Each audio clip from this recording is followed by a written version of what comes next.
এই অমনি চোখে জল চলে এলো? এখনো তুমি বাবাকে ক্ষমা করে যাবে? যেই বাবাকে তুমি বাঁচানোর জন্য অনুরোধ করছো,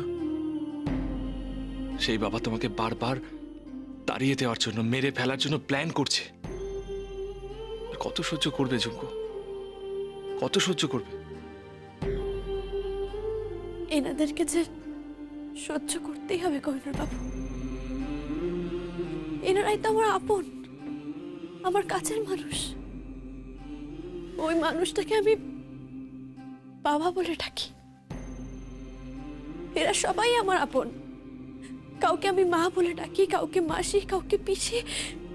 সবাই সবাই আমার খুব কাছের। এদের সঙ্গে কি ঝগড়া করা যায় কোহিনূর বাবু? এদেরকে তো শুধুমাত্র ভালোবাসা চায়। ও, তাহলে এরা সবাই আপন হয়ে গেল? তাহলে আমি কে?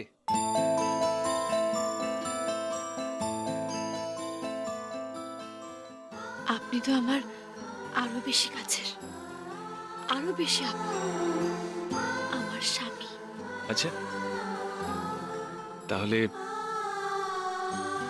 স্বামী যদি এগিয়ে যায়, যদি একটু প্রেম করতে চায়? দেখুন, আপনাকে আলাদা কেবিন দেওয়া হয়েছে, প্রেম করবার জন্য নয়। Sorry sorry, please don't mind. আসলে আমাদের নতুন বিয়ে হয়েছে তো। বুঝেছি।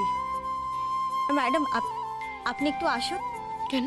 পুলিশ এসেছিল, তারা একবার আপনার সাথে দেখা করতে চায়। ও, আসছি, আমি আসছি। চুকু প্লিজ যেও না, তোমাকে খুব মিস করবো। থাক, কাল রাত্রে আপনি যা করেছেন। কি করেছে? হ্যাঁ, আর বলবেন না। কাল রাত্রে হুট করে বাড়িতে ঢুকে গেছে। আপনি রাত্রিবেলা এখান থেকে বাইরে বেরিয়ে গেছিলেন? যদি ধরা পড়তেন কি অবস্থা হতো? কি আবার হতো? এই হসপিটালটা আমার বন্ধুর বাবার, বলতে পারেন আমার প্রপার্টি।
আপনি কিছু বললেন না? বলবো, সব বলবো।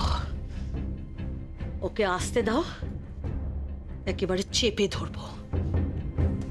সেদিন হিমের রাতে ও বাগানে ছিল। হ্যাঁ, কালকে কিচেন থেকে শব্দ পেয়েছিলাম, আর ফোনে ও যেন কাকে আই লাভ ইউ বলছিল। কাকে আই লাভ ইউ বলছিল? কাকে?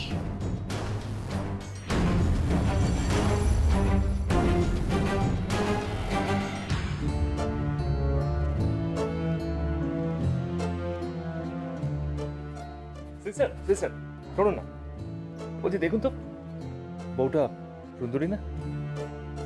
ইয়েস, এই জন্য বলে লাভ অ্যাট ফার্স্ট সাইট। প্রথম দেখেই প্রেমে পড়ে গেছে। আরে আপনি জানেন, আরে কিছুতেই পড়তে চায় না। অদ্ভুত, কতবার ফিল্ডিং করেছি জানেন? এতবার ফিল্ডিং করার পরও পড়তে চায়নি। শেষমেশ একটা শুভ মুহূর্ত দেখে বিয়ে করতে রাজি হল। তাই? কিভাবে বিয়ের কথাটা জিজ্ঞেস করলে? হাঁটু মুড়ে বসলাম, হাঁটু মুড়ে বসে বললাম, আমি তোমাকে বিয়ে করতে চাই। রাজি হলো? না না, আপনি জানেন আমি আমার বিয়ের লগ্ন ছেড়ে পালিয়ে গিয়েছিলাম। হ্যাঁ হ্যাঁ, পালিয়ে গিয়ে গ্রামে গিয়ে অনেক বুঝিয়ে সুঝিয়ে শেষমেশ রাজি হলো। সিস্টার, আপনি জানেন আমি ওকে এত ভালোবাসি আপনি কল্পনাও করতে পারবেন না। খুব ভালোবাসি আমি ওকে। আর তাই তো যখন গুলিটা চলছিল তখন আমি গিয়ে পিঠ পেতে দিয়েছিলাম। আমি ওর জন্য 1000 বার মরতে রাজি আছি, 1000 বার বাঁচতে রাজি আছি। খুব ভালোবাসি ওকে, খুব ভালোবাসি। থাক, আরও তো ভালোবাসার কথা বলতে হবে না। এবার বলুন তো, আপনার এই নাটক কতদিন চলবে? ডাক্তারবাবু বলেছে জানাজানি হয়ে গেলে তো ব্যাপারটা বিচ্ছিরি হয়ে যাবে। ভয় নেই, আপনাদের কোনো ভয় নেই। আসলে আমি এই খেলাটা শেষ করতে চাই, আর এমন ভাবে খেলাটা শেষ করতে চাই যাতে আর কোনোদিনও আমার ঝুমকোকে কেউ মারার চেষ্টা না করে। ঠিক আছে, এবার আপনি একটু রেস্ট করুন।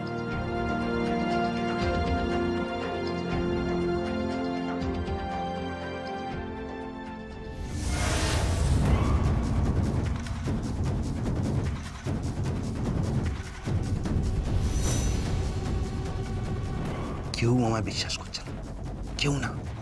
কিন্তু এবার আমি হাতে কলমে প্রমাণ নিয়ে যাব যে কোহিনূর রায় বেঁচে আছে।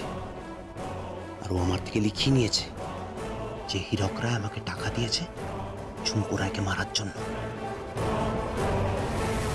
কোহিনূর রায়, তুমি 70 কপালে রিভলভার ধরেছ, 70 কপালে। আমি তোমাকে খালাস করে দেব,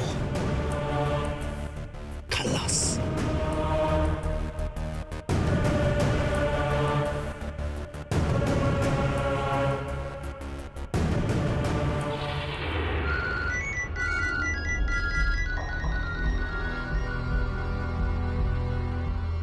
কি ফোনটা বাজছে, ফোনটা কেউ ধরো।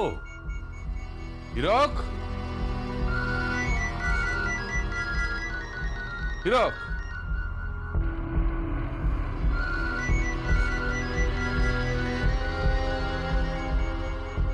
ফোনটা পড়ে আছে।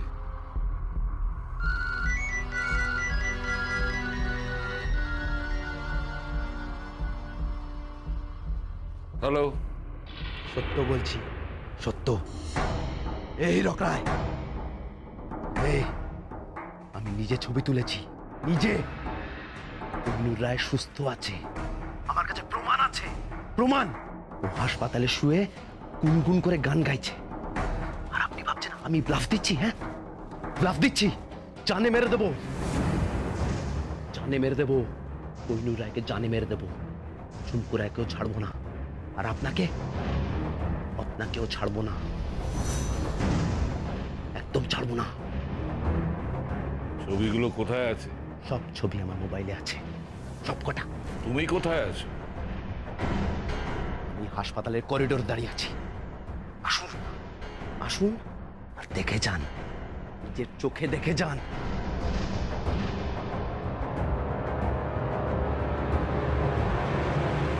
ঝুমকো, ঝুমকো, ঝুমকো, ঝুমকো, ঝুমকো। হ্যালো ভাই,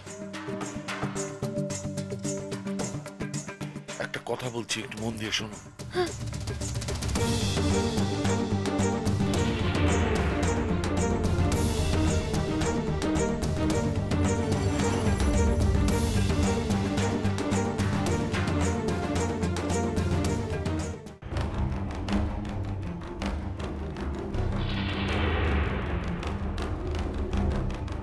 ঝুমকো, কি তোমার দিদি জড়োয়া।